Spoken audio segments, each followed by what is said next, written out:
What does a Denny's waitress, a coffee beanery barista, and a Burger King cashier all have in common?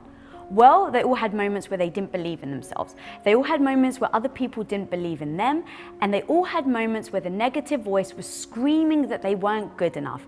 And they all went on to build and run billion-dollar empires. What's up, guys? I'm Lisa Bilyeu, and my very first job was as a Burger King cashier. I then got married, where I became a housewife for 8 years, and I lost myself completely. Until Quest. I rolled up my sleeves and started hand-cutting bars and shipping them from my living room floor. And, well, we grew at 57,000%, were announced as the second fastest growing company in North America, and we went from zero to worth $1 billion within 5 years. But the growth I'm most proud of is that I went from not believing in myself to failing and learning and building enough confidence to realize I am the hero of my own life. Speaking of heroes, I am beside myself excited to introduce to you the utter freaking badass Dear Sims. This woman went from making smiley faces on lattes as a coffee beanery barista to working in the Department of Defense. But when she decided to give it all up and go and be a personal assistant for Sean Puffy Combs, well, everyone thought she was nuts, and the judgment and negativity came flooding in. But she didn't listen. She worked tooth and nail to overcome hurdles, insecurities, failures, and obstacles, and worked her way up to grow Ciroc Ultra Premium Vodka 1000%, taking it from an unprofitable, obscure brand to a $2 billion retail value, making it one of the most recognized vodka brands on the planet. But guys, she wasn't done. She then went on to become the very first ever president of Sean Combs Enterprise in 2017, and now serves as the CEO of Lobos 1707 Tequila, a new independent spirit brand with LeBron James. And finally, Wonder Woman herself, Jamie Kern Lima. She went from a Denny's waitress to becoming a successful news anchor. But with the skin condition rosacea, there was no amount of makeup that was able to hide the blotches under the hot lights. So she decided to make her own. But no one would carry her product. Hearing no became her nighttime lullaby, and the words, "Who would buy makeup from someone that looked like you?" was the harmony. But she saw that her product, It Cosmetics, was helping thousands of women feel better about themselves. And so she just refused to quit. She believed in it. And that belief took her from serving up pancakes at Denny's to serving up a billion-dollar empire on a platter to L'Oreal, who purchased her company for $1.2 billion. And now she is serving up impact with her #1 book at Barnes & Noble, Believe It. So guys, it is my absolute honor to have partnered with our good friends Fyli to bring you this very special panel edition. So lean in, because we're about to go deep on what it actually takes to have a dream and then build the confidence and resilience to make that a reality. Welcome to Women of Impact. Woo! What up, ladies? What's up, Lisa? Thank you. Dia, am I right? Lisa gives the best intros of anyone ever. So good. No, like Lisa gives like historical, like top-notch, like the best intros ever. Like this is how I immediately fell in love the first time we met. I was like, what kind of like intelligence do you have? Like the research was so incredible. Well, Yeah. let me tell you guys, seriously, when I grew up, I don't know about you, but growing up, there weren't women like you guys around that I could model myself over. There weren't women that I could look up to and actually learn the real no BS of what it takes to get where you guys are. And having met you guys, the reason why I do my intros like I do is to just show the amount of incredible honor I have for you guys because of what you've achieved.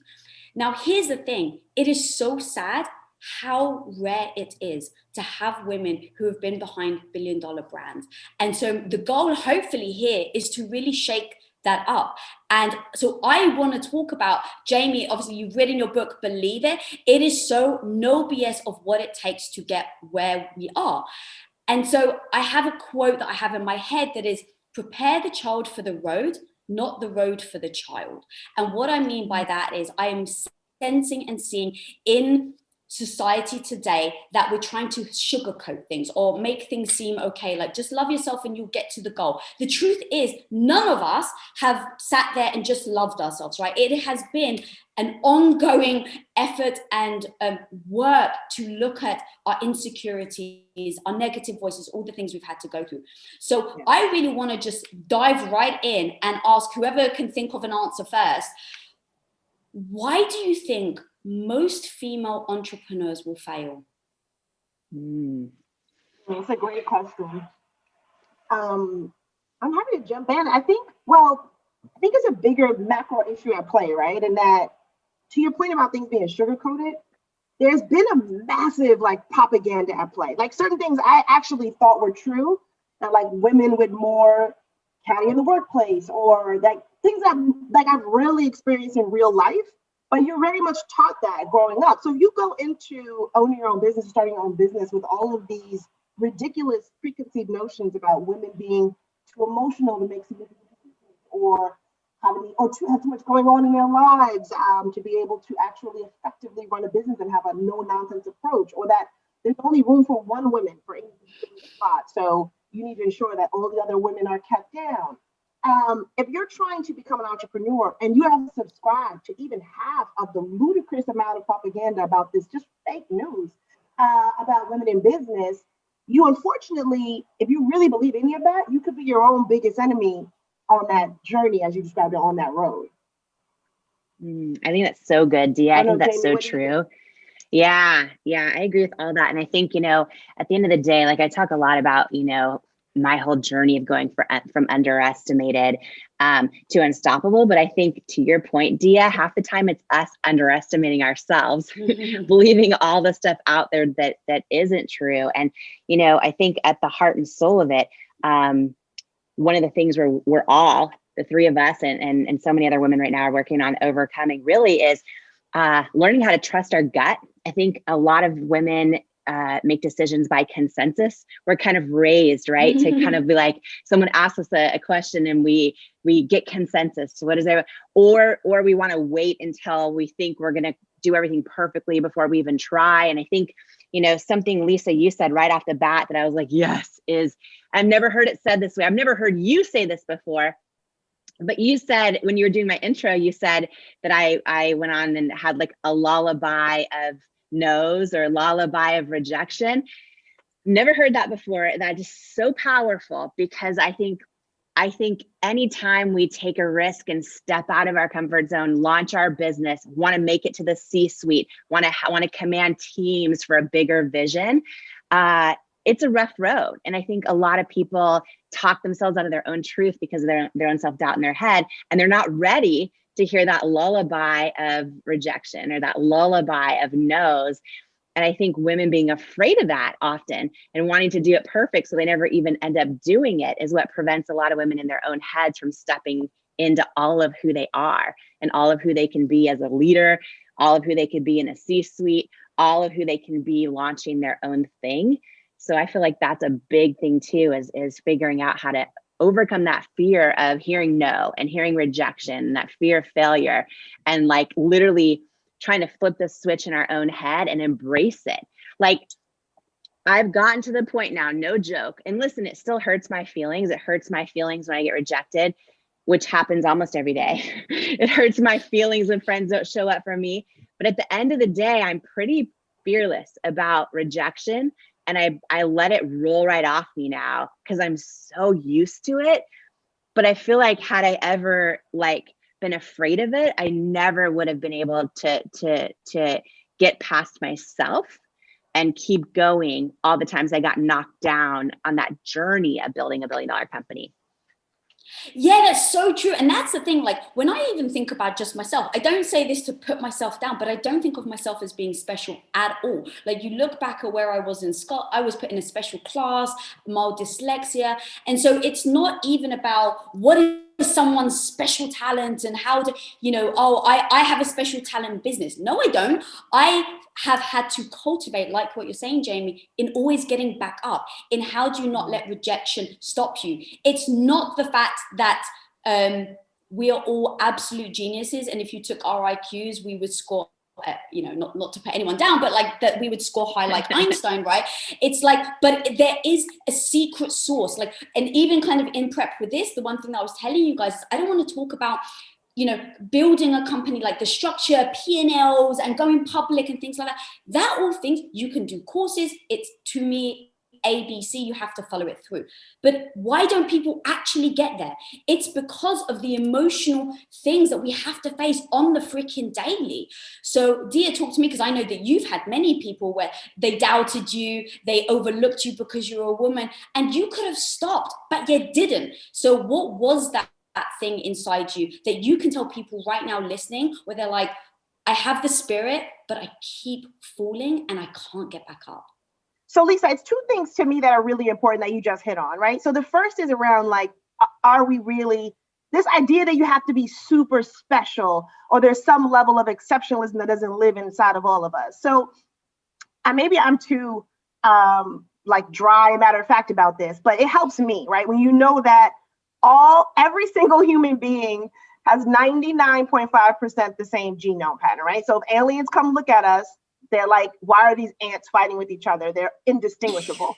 And the good news, like the praise news about that is that means we have the same capacity for excellence and for abundance, right? So it's not I've been fortunate to be in rooms with women like you both, or royalty, or, multi-billionaires, or people who are objectively geniuses. But I have rarely been like, maybe this guy could get this in 8 hours because he's a math genius. It might take me 3 weeks, but I have the capability inside me because that's just science, right? So I think it's important when you think about what you're scared of, you are not that different. Then there are certain special exceptions of the world, of course, but for the most part, 99.5%, we have living with the same capacity. Well, that to me helps me think through like, well, I could do this. Of course, it's within me if I can do this or I can't do it.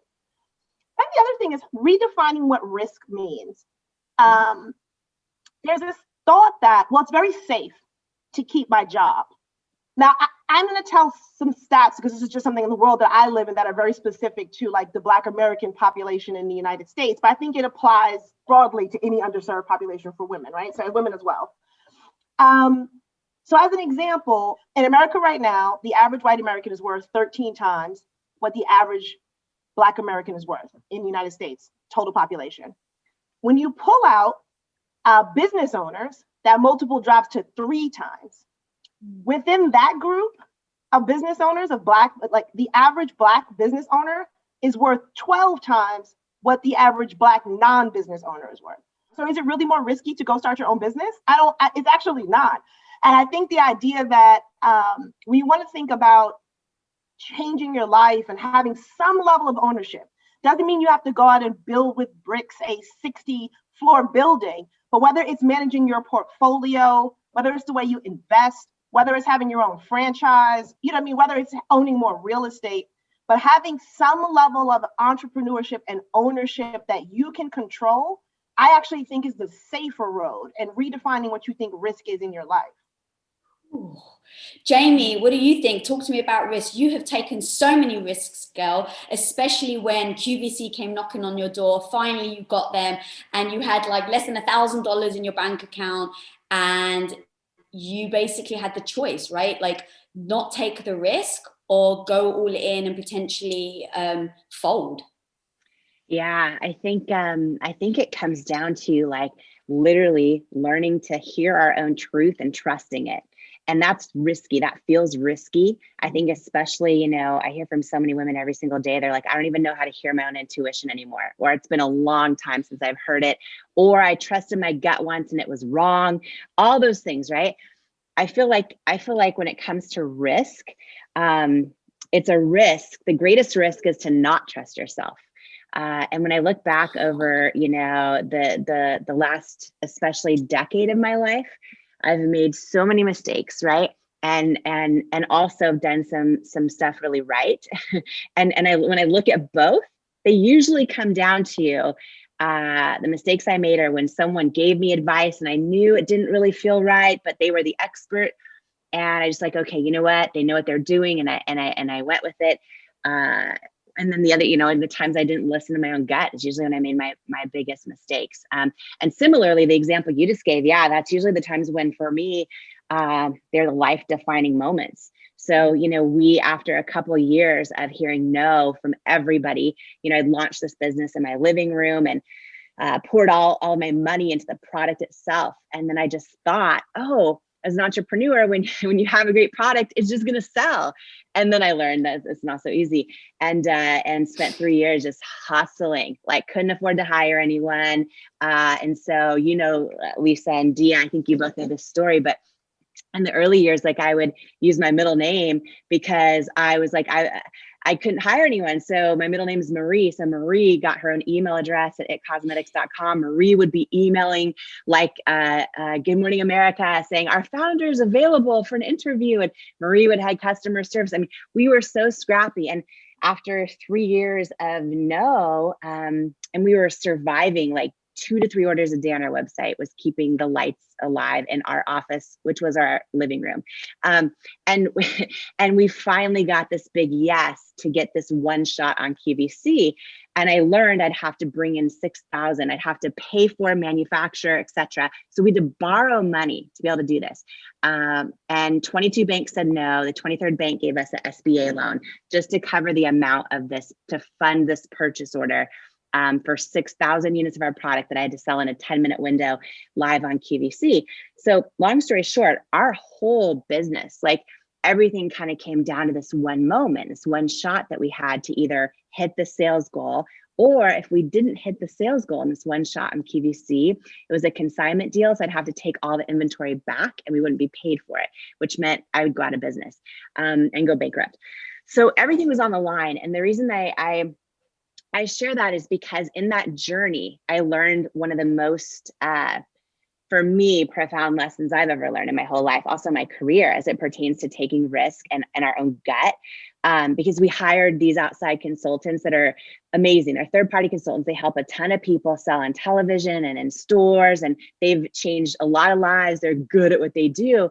But they all told me the same thing, right? So I'm someone with rosacea. I'm someone who created product because nothing out there would work for my skin type. And I said to them, like, okay, if I get one shot, I want to show my bare face and I want to prove live. I don't need to Photoshop anything. I want to prove live how this product works.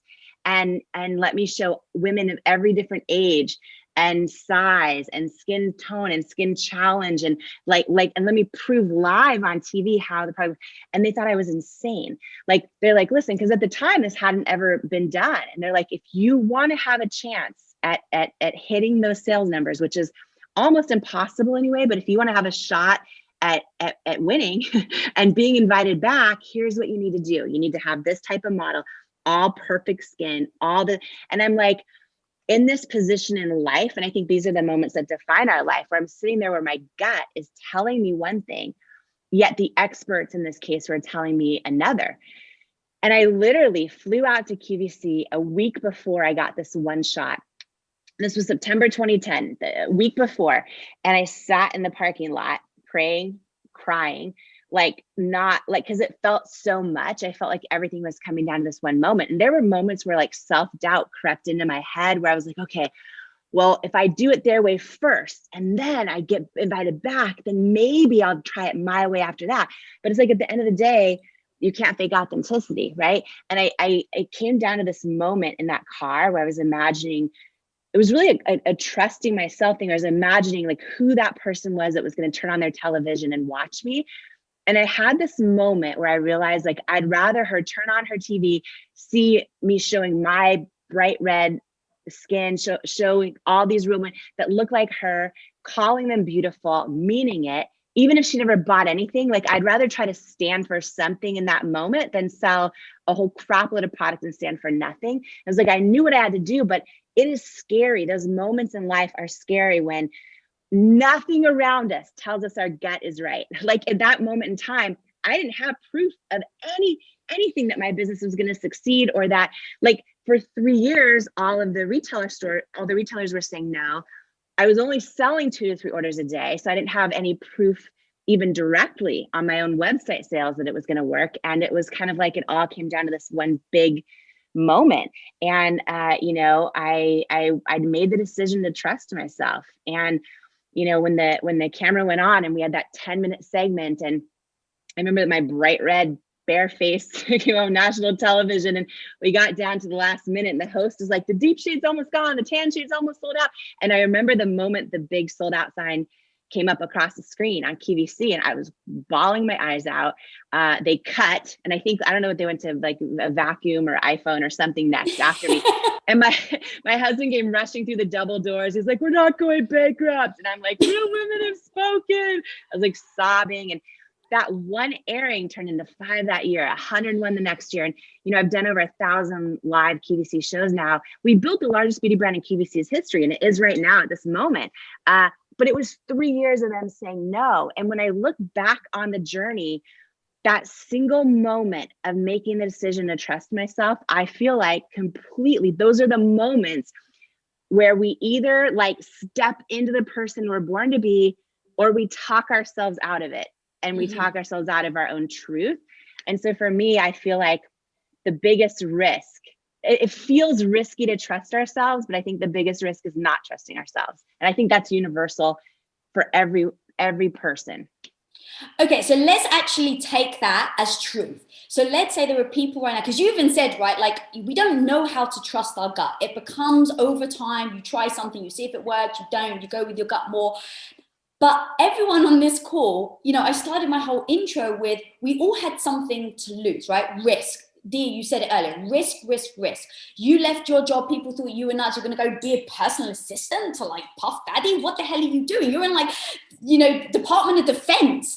Same with you, Jamie. What do you mean you're going to put your last $1,000 on the line? Same with me. What do you mean you're going to put your house on the line for a freaking protein bar company that you guys have no idea?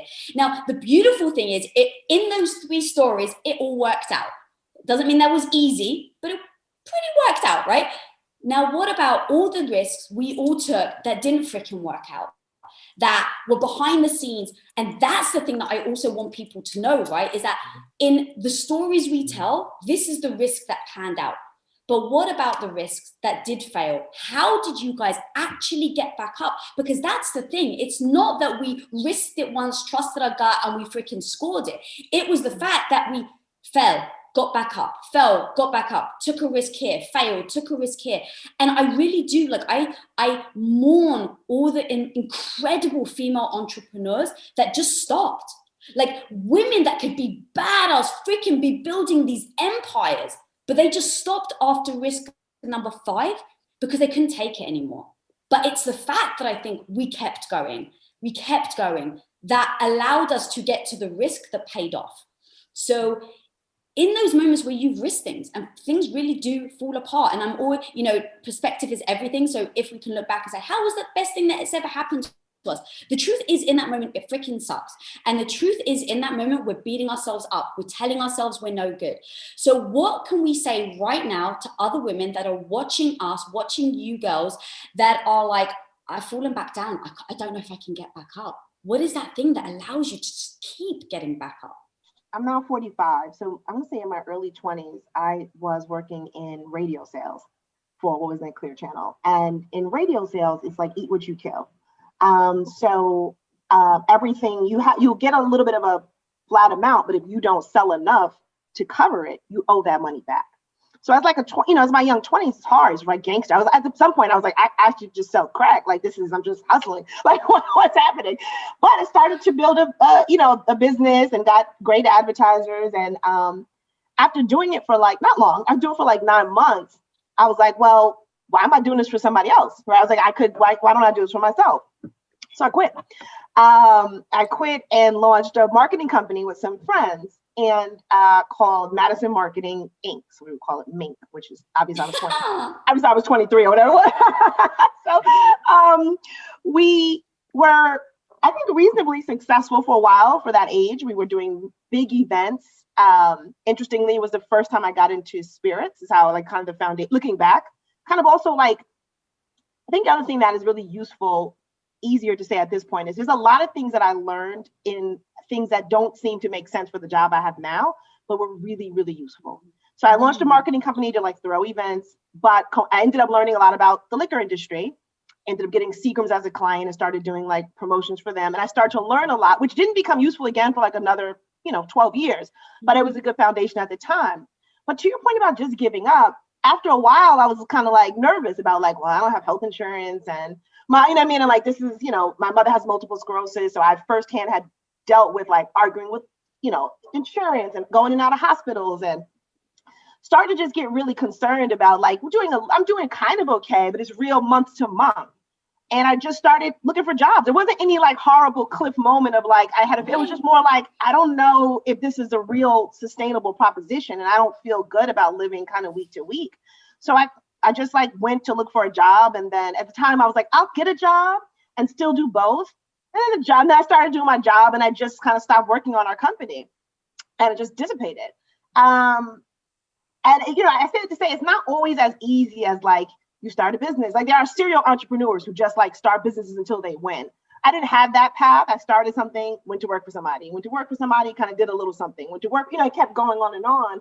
I think actually going back to working for Puff, who is such a, he's an example of entrepreneurship, really re-inspired me to be like, wait a minute, like I want to have my own ownership too. I really love what I'm learning here, but from here, I want to take the same chances again. But that was another 15 years later after launching the first, the other company. So I share that to say that like it was scary and nerve-wracking, and I didn't just keep going until it worked. I stopped and went to go learn some other things and then started again. What I freaking love about that story is what's lying there is every stage of your life, you picked up a lesson, right? So it's like, oh, I did this, I picked up a lesson. And oh, I picked up marketing, right? So it's like when all of a sudden you see Ciroc and you're like, guys, this is a freaking massive brand and it's going nowhere. Let me take a hold of it. It's like you brought your entire 15 years of unintentional lessons to the table. And I freaking love that, being able to walk away from any situation, whether it was a 9 to 5, like even with me, I was a housewife for 8 years. I never look back and go, well, that was a total waste of my life. Now, the secret thing is it actually was, but I see empowerment in it. And how I see empowerment in it is I'm not going to spend 8 years and one freaking day doing something I don't want to do. So that's how I use the lesson of the 8 years to apply to me now. So Jamie, what lesson do you have from past failures that you've actually been able to bring into your company and now your #1 selling book?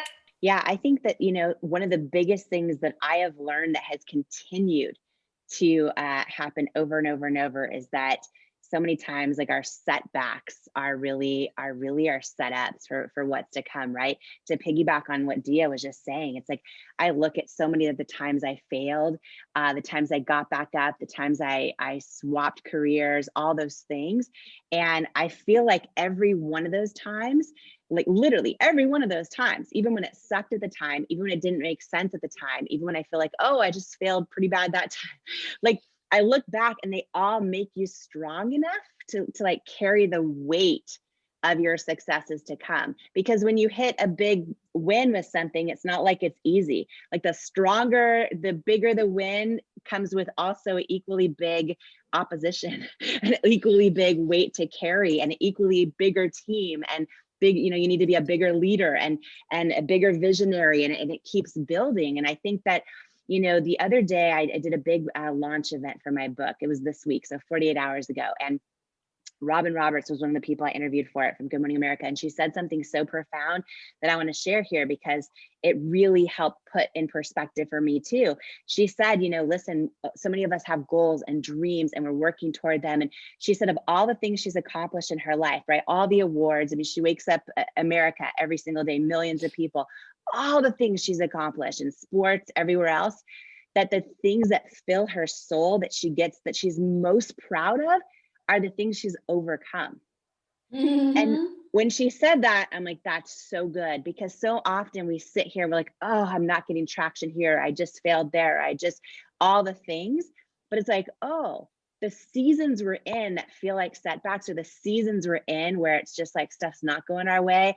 Like, and when we get through those seasons, they end up in so many ways being the things we've overcome that we can be most proud of. So I think when we approach it that way, it helps us be so much more it helps us have the right mindset to keep going, and to see it from that perspective as well.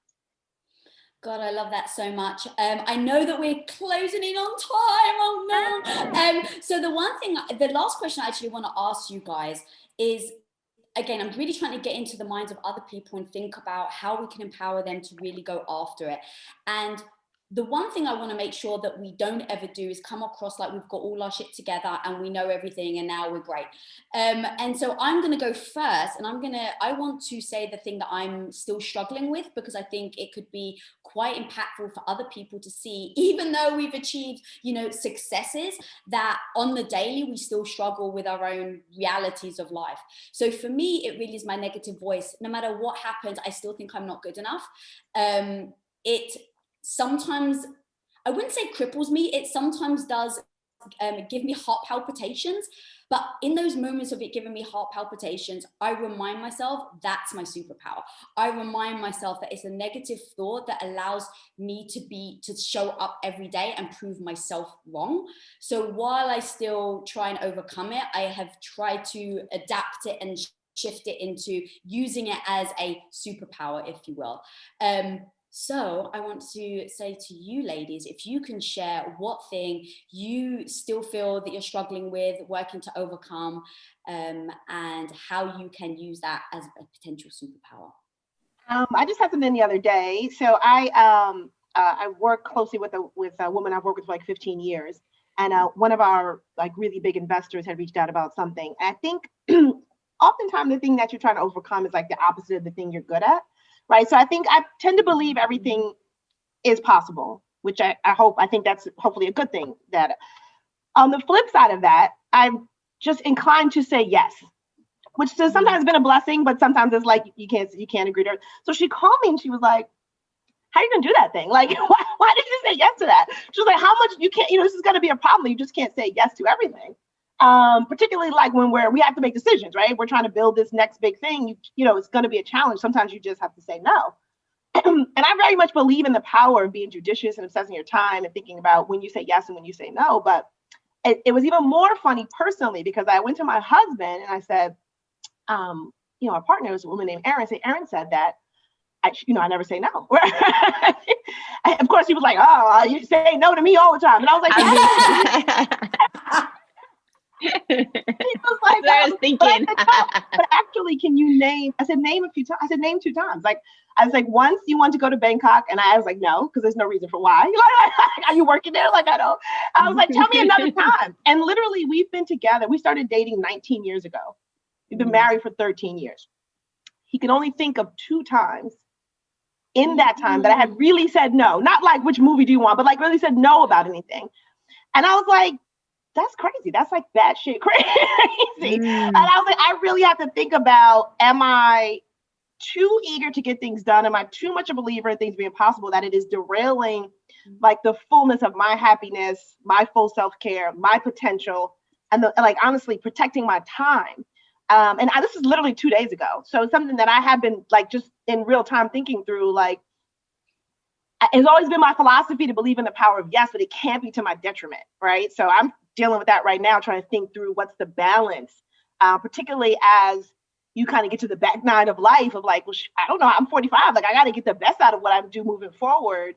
If I'm just yesing everybody I meet all day, how am I going to be my best self? So y'all keep me your thoughts. That's so powerful, girl, especially because like you said, a lot of your success has come because you said yes while other people have said no.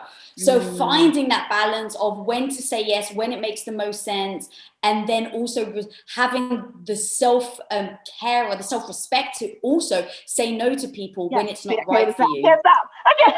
Yeah. All right, girl, we're going to help you. Me and Jamie are going to text you, make sure that you keep saying no to people, even though you said yes to doing this panel.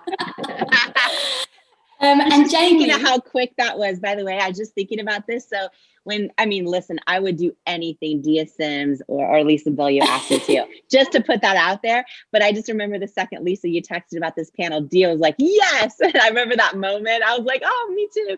But that's so funny. It's so funny. I didn't know that, Dia. So I'm going to pray you start saying Jamie? No. Oh, how much time do we have? I mean, listen,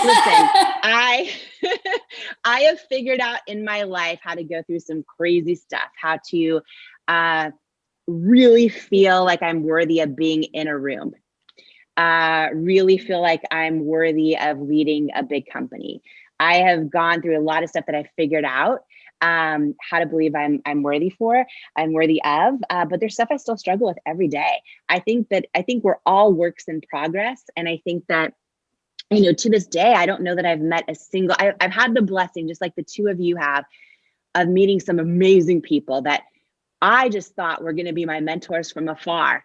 Then I maybe would never meet them and they'd be my mentors my whole life. And I've had the blessing and honor of meeting a lot of them. And I've realized, oh, wow, they all still have the same stuff. They all still deal with imposter syndrome. They all still have days of self-doubt. And so, for me, there's a ton of stuff I still read. So launching this book, I just decided to go full out and ask even some people I've never met, would they read it? And would they give me their feedback? And that was big for me, to think I was worthy of that and just to go for it. But listen, every day right now, I'm someone who launched a business around this idea of every woman's beautiful, and not just because you wear makeup, but you're equally beautiful on the days you don't want to wear makeup. Like, you know what I mean? All that stuff. And yet I still deal with body doubt, like every day, right? And I've talked to so many other just powerhouse women that are like, law professors, this, that, whatever, and they still let it affect their own self-worth, whatever size dress they're fitting in that day, right? And so, every single day of my life, that's still a battle right now, to, instead of feeling like I am not enough because of my body, feel like, wow, like shift it and think like, what a blessing I'm alive. What a blessing I can actually sit here and project vocally out of my body to share space with the two of you, right? Like, I'm really working every day to try and flip that script and think of my body as a blessing. But that's something that I still get in my head about right now. I'm embarrassed to admit it, but it's true. So my dream is for Dia to say no, and for me to like rock a bikini and shake my cellulite with pride. Like, that's what I'm about right now. All right, so I love that so much. Sorry, as you were talking, I was trying to grab the things. Guys, I literally wish I had another 3 hours with these women. But seriously, their words, what they have done, what they have achieved, go freaking check out in the virtual world at Fyli, go check out their booths, so you can get some of the goodies. You can make sure that you follow them, get the book, get the drink while you're reading the book, and then also at the same time, watch Women of Impact. But seriously, guys, everything we've been talking about here really is just ultimately about taking ownership of your life, not waiting for other people, but understanding you are your own hero. You are your own hero that can achieve whatever you freaking want. You just have to believe it. So until next time, guys, thank you, Fyli. Big shout out to my homies, Fyli, for partnering with us on this. And until next time, go be the hero of your own life. Peace out.